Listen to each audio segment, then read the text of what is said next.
Last night I saw the new Frozen 2. It's not a film I would normally choose to go and see, but I was dragged there, and this is my review.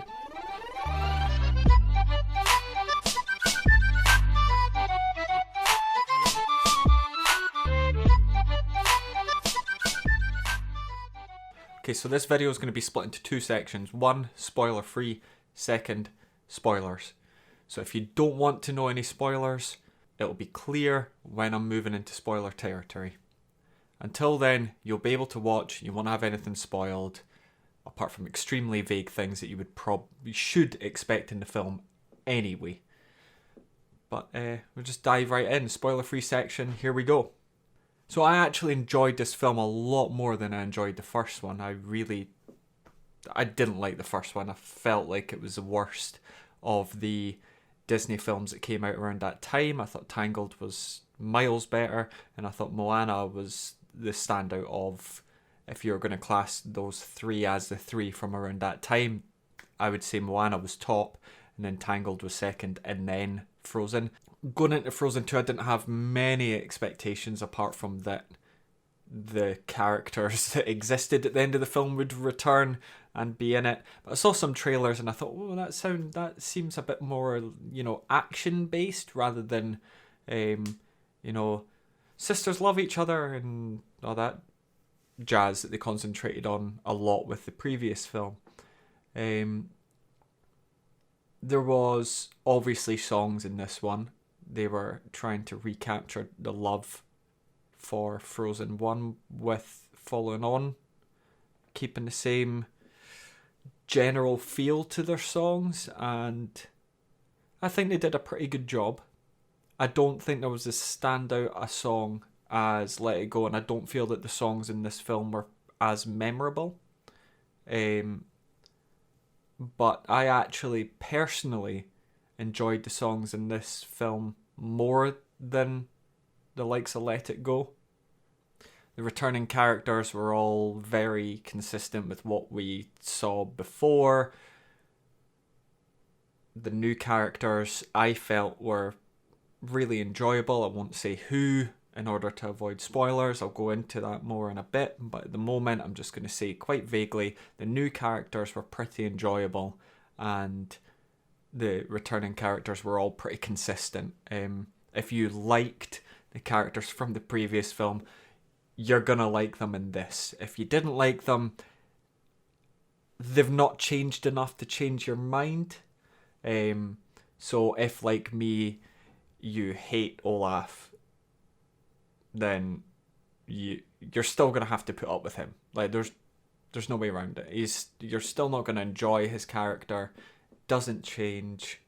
So yeah, just know what you should be expecting from that. In terms of the plot, I thought that the story fit quite well with the previous film and how the two sisters would move on from their issues in the last film. It set up a situation that needed to be sorted out by, quite frankly, by Elsa. And their sisterly dynamic, especially one having powers and the one not having powers, was then built upon with this situation affecting them and showing you how their dynamic would deal with this issue that they needed to fix. It should be said, obviously, that the animation style for these films is amazing. Their designs for characters, because a lot of them are humans, they need to be very good in order for there to not be this weird feel, like an uncanny valley feel to the characters' faces. But the way that they've animated the two sisters especially, they obviously take up the majority of the screen time, their faces are so highly detailed. It's absolutely incredible when you see some of the shots and you notice things like freckles on Anna's face, and just without explaining why Elsa has a couple of different hairstyles in the film, the girl chooses to change her hair. But the animation for these 3 hairstyles that she ends up having throughout the film are all absolutely incredible, absolutely amazing. How they've managed to make the hair move in a way that's natural. And okay, that was in the first one as well, but in this film I feel like you notice it a bit more. Just the way that they animate things, fluids seem really highly defined.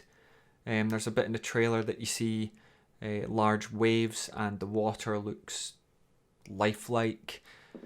There's, without going into spoilers, when something needs to look like a tree, it looks like a real tree. If something needs to look like real water, it looks like real water. It's really well done.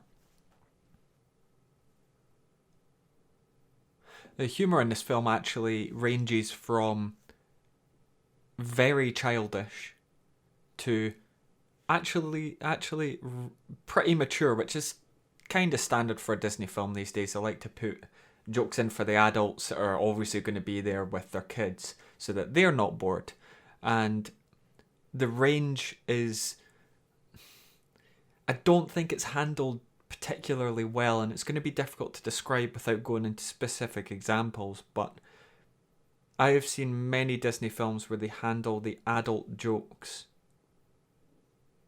or I should say the mature jokes are not adult jokes like dick jokes or anything like that, but they're mature jokes that will go right over a kid's head aren't handled particularly well.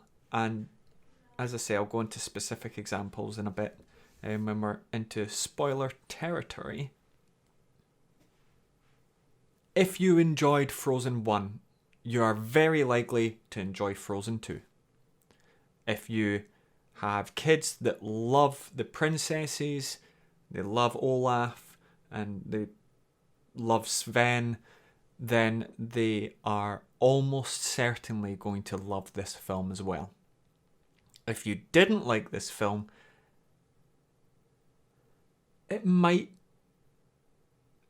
If you didn't like the first film, this one actually might change your mind. There's enough, I would say, different in the film. It's a bit more action-based than the first one, which was very emotions-driven. A lot more action-based, and it's almost as if they've put a little bit of superhero film in there, with Elsa's powers being the cause of her being looked at almost like a superhero.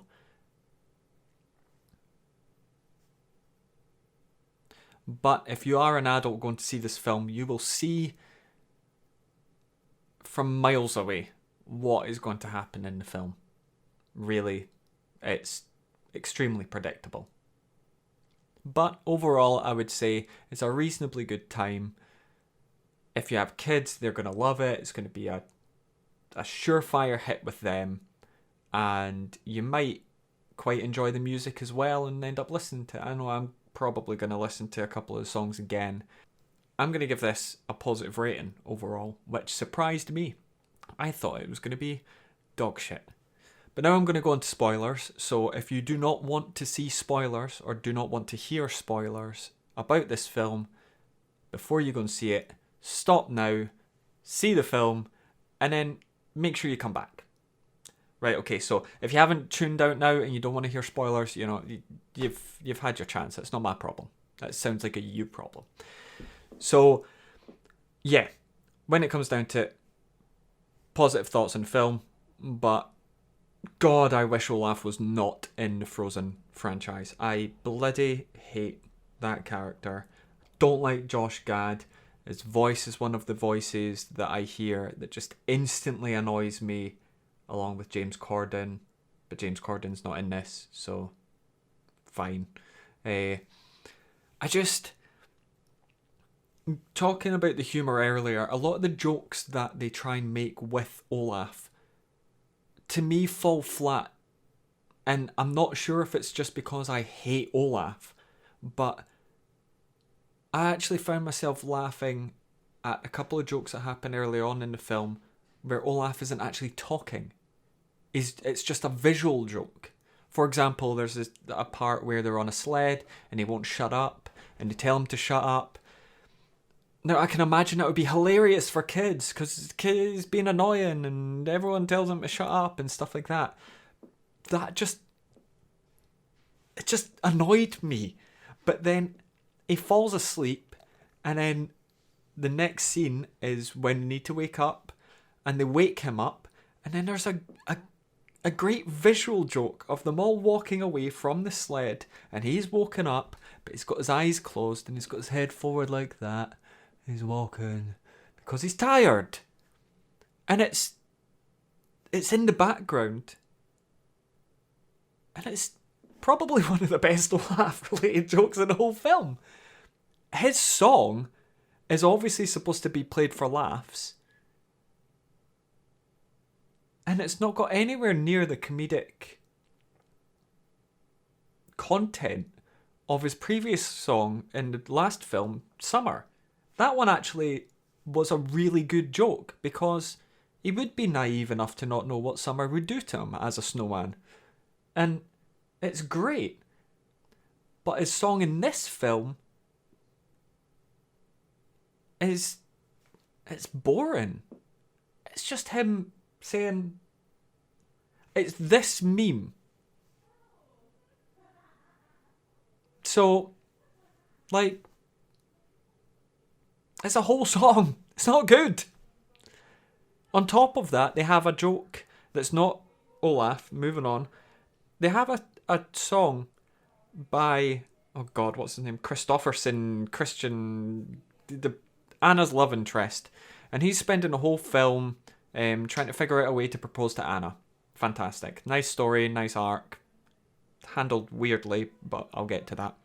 So he has a song, and the whole song, the video within the film, what happens on screen, is made out to be like a 90s or early 2000s boy band, like Westlife or Five or Boyzone, something like that. And it's a good visual gag, but doesn't fit with the film. And I think the issue I had with that song is that the song was played off in a sort of, she's not there, I'm never ever going to get married to her, and blah, blah, blah. But what had actually happened prior in the film is he'd had 2 chances to propose, conversation had not gone in that direction, and he'd given up. And that was it. That's all that had really happened so far. So I just wasn't, I didn't feel like the song or his feelings in the song were warranted from what had happened to him. Because they were clearly on this big adventure, and he's trying to propose, and then he's like all sad because it's not the right time to propose. Anyway, the song was actually quite enjoyable, and as a sort of standalone gag, the boy band style actually was pretty funny. It just didn't really feel like it fit in the film, if you know what I mean. I personally really enjoyed the 2 songs that Elsa sang. The one, I think the first one starts when she's in the castle, when she'd been sleeping in the same, she'd fallen asleep with Anna, and then it carries on through the castle as she first hears the additional spirit calling to her. I thought that one was really good, but they had a very weird thing in the song where it got to the sort of big notes in the chorus, and they seemed to have muffled Idina Menzel's voice just for the big note. And it was really noticeable to me because Idina Menzel, brilliant singer. She can hit some brilliant notes. And as she was about to, I sort of braced myself in the cinema because the volume was reasonably loud. Braced myself for the note to hit. And it just was a lot quieter than I expected it to be, and I don't think that she could have hit that note quietly. It genuinely sounded like they had muffled the volume for some of her big notes, which, if that is true, that is really weird because I can't think of a valid reason why you would do that unless you felt that she missed the note, but you could still hear the note. She did hit it. And also, that'll be in a recording studio. They could have just re-recorded it if she didn't. So they must have, in post, decided to muffle this note. And I think it was... So I think she sings the line 3 times, and in each time, the note at the end of the line is slightly higher. The first one sounded right. The second one was muffled. And the third one was also muffled. So 2 out of the 3 big notes in this song that if they had just let it go, it would have been probably as powerful as the chorus of Let It Go. But they had muffled it, but it genuinely confused me. And it wasn't just myself that noticed it either. Amanda did also notice it, because I thought I was going crazy. And as I say, I really enjoyed the second song that Elsa sings that's sort of important, was when she finally gets to the sort of Ice Palace type thing towards the end. I really enjoyed that one. I don't think it had the same issue of being muffled either, but I don't think it had particularly loud, high-end top song notes in it as much as the other one. Now, about the plot, I mentioned in the spoiler-free section that it was reasonably predictable, and yeah, it is. It is. So the cold open has the dad telling him a story about how he went up to see what is effectively Frozen's Inuit, and suddenly fighting broke out, and straight away, because it was left vague as to who did it, I knew straight away that it was Arendelle that did it. It's extremely obvious. I have seen at least one film before. Now, is it a film for kids? I accept that. Could have been slightly more creative, or not made it so obvious that it was going to be the twist of the film from the word go. Also, when he said, "Someone saved me," I knew straight away it was his wife. I knew it. Because what? At first, when you saw the scene, without that line, I probably would have assumed that it was the air spirit, Gale, as they called her. If it had been Gale, they wouldn't have used the word someone. If they had said in the film, if his line had been "something saved me," my instant reaction would have been, it's probably Gale.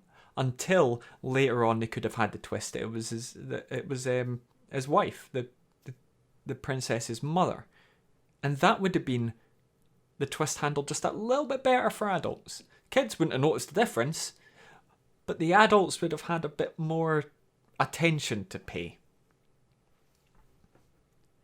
The twist in the film, except from being predictable,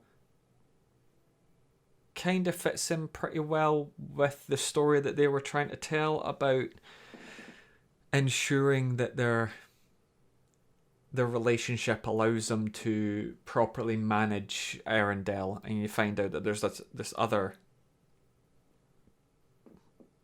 people that need to be looked after as well, and allows you to then have the split sisters at the end of the film. The destruction of the dam is a very good visual representation of breaking down the barrier between the two areas. So, thematically, pretty good. And action-wise, pretty good. There was a couple of little references. I'm not sure how many people would notice, but I certainly did, and I loved them. It was the fact that the fire demon, fire spirit, turned out to be a salamander.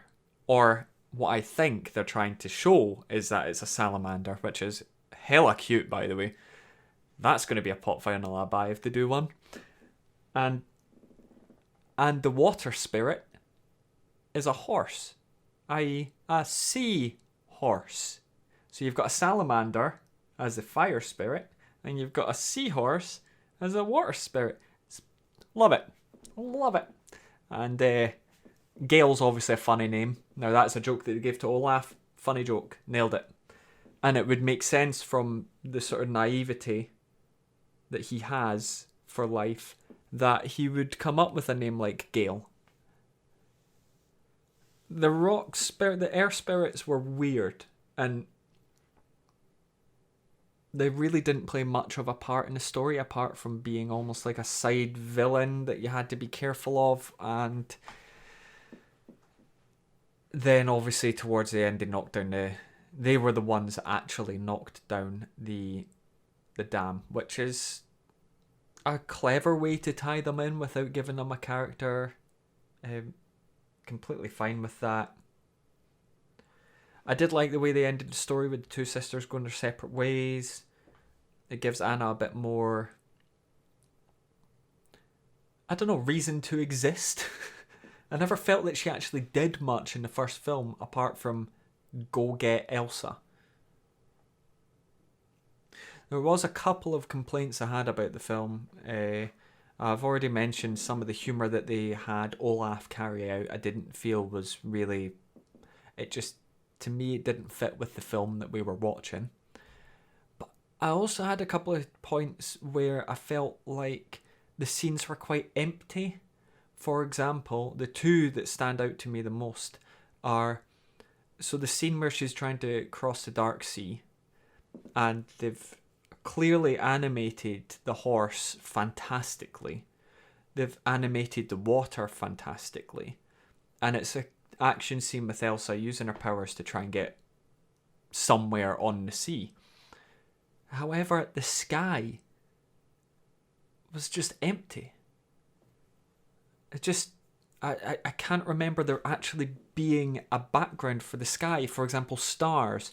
Or if you're going to say, well, that area is actually still within the sort of dome of mist it's protecting the forest, so you wouldn't see the stars.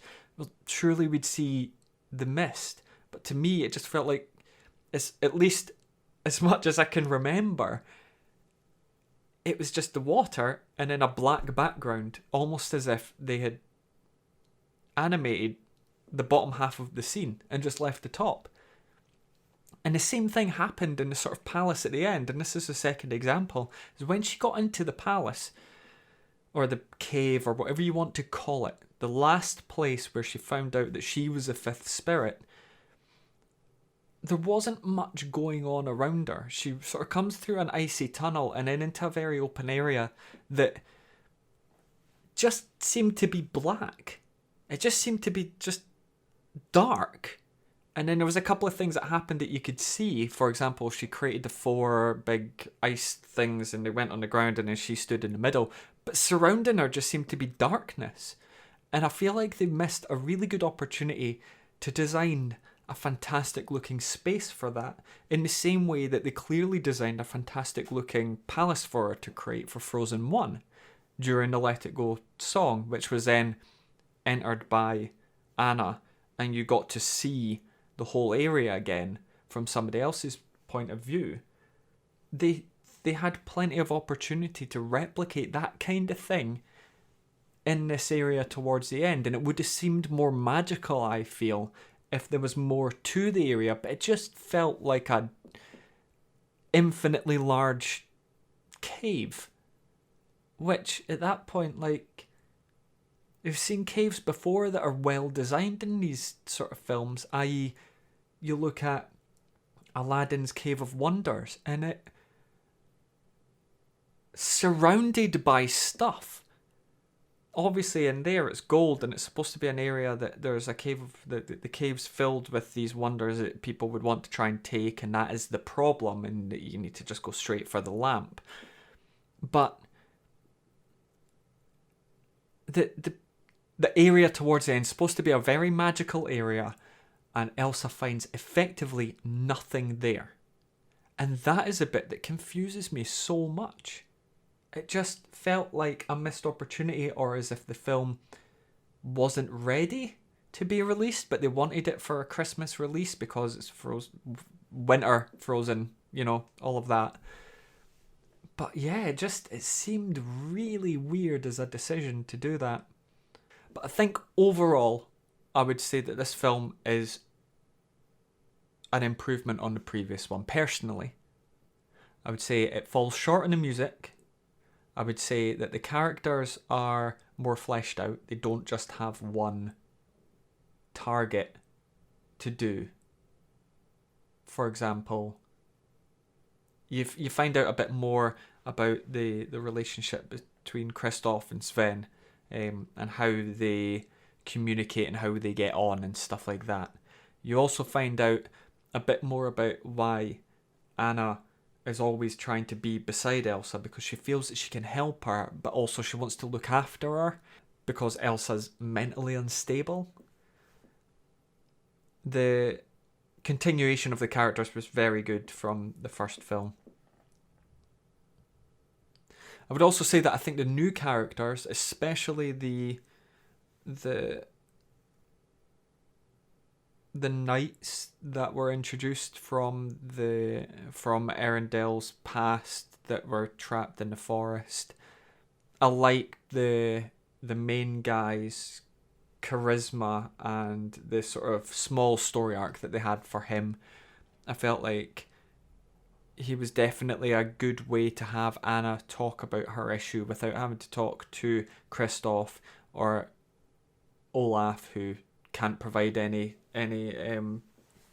positive advice, or Elsa, because Elsa's generally what she's worried about and what she's talking about all the time, so you can't have her talk to her. So it gave her an outlet that she doesn't normally have to talk about these issues and come to a conclusion about how to handle these things. So in summary, I think the film was better than the original, personally, in terms of enjoyment aspect, because there was a bit more action to it. The character stories were in line with the previously set up characters. I felt that most of the humour was good, but some of the humour, especially involving Olaf, to me seemed to fall flat.